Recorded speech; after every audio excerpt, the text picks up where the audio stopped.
তৃণমূলের 21শে জুলাই পরিণত হয়েছে তোলাবাজির উৎসবে। শহীদ দিবসের আড়ালে এ যেন তৃণমূলের বার্ষিক মোৎসব। এই মোৎসব চালানোর পয়সা কোথা থেকে আসছে মাননীয়া? আজ সেই টাকার উৎসের রহস্যের সমাধান করব আমরা।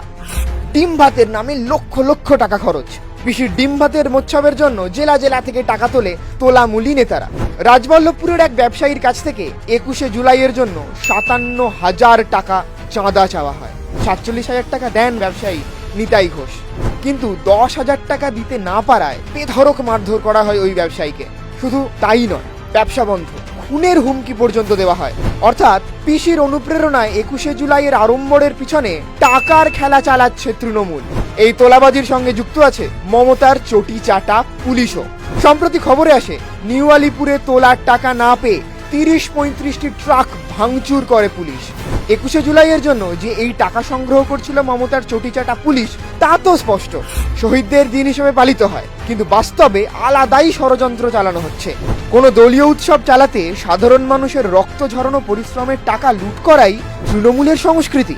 এই দুর্নীতি উৎসবের জবাবদিহি চায় জনগণ।